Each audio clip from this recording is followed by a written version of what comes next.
क्या नाम है आपका?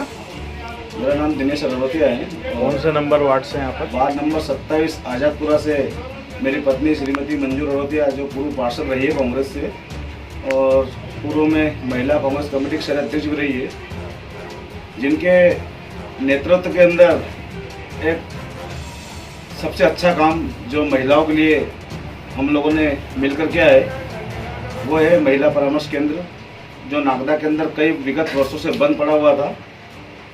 वो हम लोगों के प्रयास से और मेरे वार्ड की सम्मानित जनता के आशीर्वाद से वो हम लोगों ने चालू करवाया, जिससे नागदा शहर की जितनी महिलाएं हैं जिनके घर के अंदर पारिवारिक कलश होता है, विवाद हो जाता है, जो महिलाएं कोर्ट तक उज्जैन तक जाती थी, उन्हीं महिलाओं का निराकरण नागदा शहर के अंदर हो रहा है।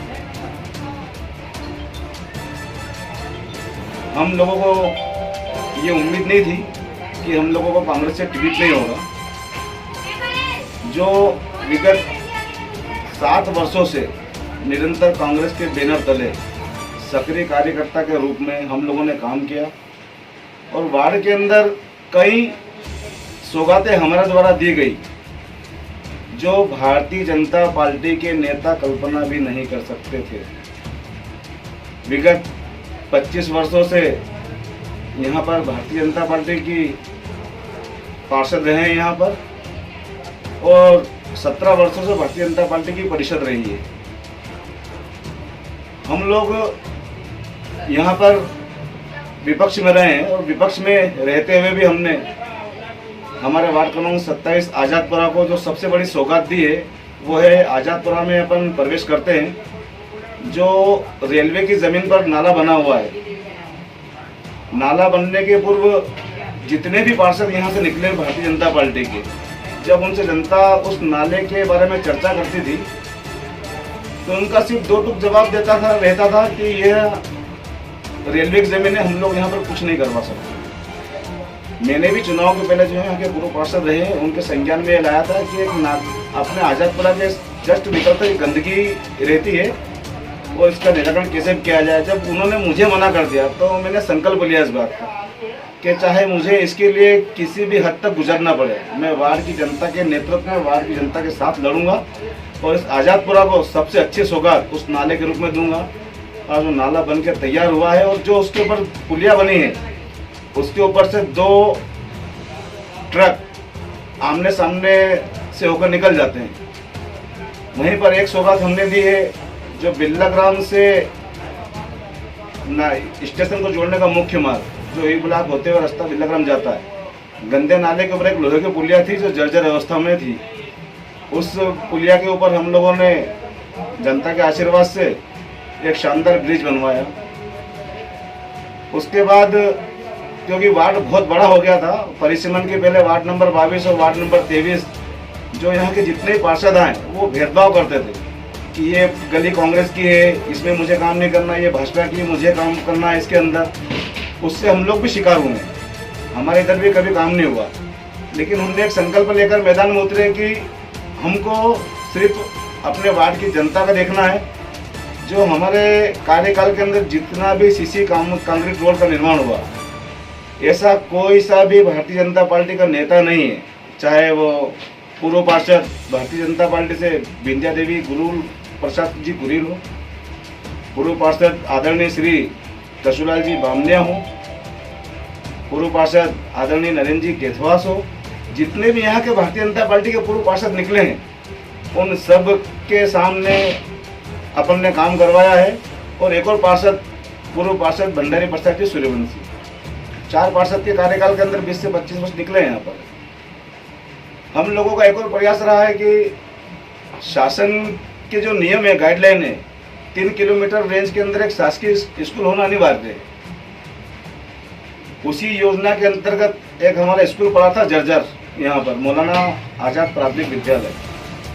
तो यहाँ पर पूर्व विधायक दिलीप सिंह जी शेखावत जी आए थे भूमि पूजन के लिए, तो मैंने उनके समक्ष ये बात रखी थी कि आदरणीय पूर्व विधायक जी, आप ये स्कूल का थोड़ा सा देख लीजिए, राजनीति कांग्रेस बीजेपी चलती रही, अगर कुछ आपकी तरफ से सौगात मिल जाइए तो मेरे वार्ड के जो बच्चे हैं, अन्य क्षेत्रों के बच्चे हैं, शासकीय स्कूल के अंदर पढ़ेंगे। विधायक जी ने उसका भूमि पूजन तो कर दिया। मुक्तेश्वर महादेव मंदिर पर आदरणीय थावरचंद जी गहलोत जी के नेतृत्व में भूमि पूजन हुआ था। उसके टेंडर हो गए, टेंडर खुल गए, ठेकेदार को मैं यहाँ लेकर आया, हमने उस पर बुलडोजर चलवा दिया स्कूल के ऊपर। उसके बाद इन लोगों को मालूम पड़ी कि यहाँ तो कांग्रेस पार्टी सक्रिय है, तो उन्होंने काम रुकवा दिया। आज 8 से 10 महीने हो गए हैं वो स्कूल का काम बंद पड़ा हुआ। एक स्कूल के पीछे, वहीं बीमा कॉलोनी के पीछे एक नाला होकर गुजरता था जो हमेशा विवाद का कारण रहता था। मेरे संज्ञान में है कि उसका भूमि पूजन 2 बार हुआ है, लेकिन उसका काम चालू नहीं हुआ। उसका भी हमने संकल्प लिया और वो नाला भी आज हमने कंप्लीट बनाकर दे दिया है, जो जिसकी लंबाई कम से कम 600 मीटर है। ऐसे कई काम हम लोगों द्वारा किए गए हैं और सबसे अहम, हम लोगों को स्वयं पानी भरने दूसरे पे जाना पड़ता था। जल आवर्धन योजना पूरे नागदा शहर को मालूम है कि वो सिर्फ 7 से 8 हज़ार कनेक्शन के लिए थी वो, लेकिन उसके अंदर 17,000 करीब कनेक्शन हुए हैं। झुग्गी बस्तियों के अंदर कहीं प्रोसेस नहीं थी कनेक्शन करने की। तो हम लोगों ने आवाज़ उठाई, जनता मेरे साथ रोड पर उतरी और आज हर घर पीने का पानी जा रहा है। ये कुछ 4-5 सौगातें हैं जो हमारे 5 साल के कार्यकाल में हमने इस आजादपुर की जनता को दी है। अब आप क्या जीतने के बाद क्या सौगात देना चाहेंगे, या कुछ जैसे काम रह गए हैं जो, उसके बारे में बताएं। एक मैंने जनता के नेतृत्व में एक प्रोसेस चालू करी थी, एक सरकार से लड़ाई चालू करी थी कि आदरणीय मुख्यमंत्री जी का एक बयान आया था कि जो व्यक्ति 2013 के पहले जिस जगह रहता है उस जगह का उसको मालिकाना हक मिलेगा, उसको पट्टे आवंटित किए जाएंगे। हम लोगों ने लड़ाई चालू की। 2 से 3 बार हमने एसडीएम का कार्यालय घेराव किया, हम उज्जैन कलेक्टर ऑफिस तक गए। 102 नाम की सूची तैयार भी हो गई। उस सूची के अंदर, जो कि भारतीय जनता पार्टी की सरकार थी और यहाँ पर भारतीय जनता पार्टी के विधायक थे, तो उस सूची के अंदर मैंने कुछ नाम डलवाए थे पूर्व पार्षदों के कि अगर ये लोग चाहेंगे और पट्टे की बात अगर इनके नेताजी के सामने रखेंगे तो आज 100 लोगों का भी मकान बनता है, तो कहीं ना कहीं आजादपुरा के अंदर डेवलपमेंट शुरू होगा और उसके बाद अपन स्टेप बाय स्टेप अपन आजादपुरा का विकास कर देंगे। लेकिन उन भारतीय जनता पार्टी के पूर्व पार्षदों ने अपने नेता से कुछ भी नहीं बोला और वो सूची स्वतः ही निरस्त हो गई। हम लोगों का सबसे पहला प्रयास यही रहेगा कि जो लड़ाई हम लोगों ने जनता के लिए शुरू की है वो लड़ाई निरंतर जारी रहेगी। जब तक इस यहाँ पर आवास योजना का लाभ नहीं मिल जाता, जब तक हम उसके लिए लड़ेंगे। ये होगी मेरी प्रथम बात। दूसरी है कि जो स्कूल का काम बंद पड़ा हुआ है उस स्कूल का काम को शुरू करवाना। स्कूल के सामने जगह बहुत है, वहाँ पर जैसे अपन कचरे का ढेर था, अपन उधर रुपेटा कॉलेज की तरफ जाते हैं तो वहाँ पर अमेरिकन घास लगी हुई है। वही घास यहाँ पर उस मैदान के अंदर लगवाना, जिससे वहाँ एक सुंदर बगीचे का निर्माण हो सके, आसपास पेड़ पौधे लग जाए। और वहीं पर एक पास में जगह पड़ी है जहाँ पर हम लोगों का प्रयास ये रहेगा एक सामुदायिक भवन का निर्माण हो जाए। झुग्गी बस्ती के अंदर किसी भी बच्चे की, बेटी की शादी होती है तो उसको धर्मशाला के लिए 8 से 10 हज़ार रुपये की व्यवस्था करना पड़ती है। कभी कभी परिस्थिति ऐसी बन जाती है कि धर्मशाला बुक होने के कारण हम लोगों को टेम्पल गेस्ट हाउस तक बुक करना पड़ता है, जिसकी लागत ही 25 से 30 हज़ार रुपये। तो इन सब मुद्दों को लेकर हम जनता के बीच फिर जा रहे हैं। हमारा वार्ड नंबर 27 ऐसा रहा है पिछले कार्यकाल के अंदर कि हमने जो घोषणा पत्र जारी किया था, उस घोषणा पत्र के अंदर जितने भी बिंदु हमने काम को लेकर दिए थे वो सारे के सारे कार्य हम लोगों ने किए हैं। आज हम लोग जब घर घर समर्थन के लिए जा रहे हैं, वोट के लिए जा रहे हैं, तो पूरे वार्ड के अंदर एक ही चर्चा चल रही है कि इतने सक्रिय होने के बाद भी दोनों पति पत्नी कांग्रेस के लिए उज्जैन, भोपाल, दिल्ली जगह दौड़ते रहे, उसके बाद भी आपका टिकट क्यों कट गया। तो जनता को मैंने सिर्फ 2 टूक कहा है कि ये आरोप प्रत्यारोप की राजनीति नहीं है। विधायक जी ये यहाँ के प्रथम टिकट आवंटन के कर्ता धर्ता हैं। उन्होंने जो भी किया होगा सोच समझ के किया होगा, नहीं तो हम लोगों के जितने कार्य, जितने संघर्ष रहे हैं, टिकट कटने की संभावना कहीं नहीं थी। कांग्रेस ने ऐसे आदमी को यहाँ पर टिकट दिया जिसने कभी कांग्रेस के बैनर तले काम नहीं किया, कभी विधायक जी के दहलीज पर नहीं चढ़ा। मैं तो इस बात को बोल रहा हूँ, लेकिन मेरे साथ जो मेरे वार्ड की जनता है वो भी कहीं ना कहीं विधायक जी से नाराज है कि आपने टिकट क्यों काट दिया।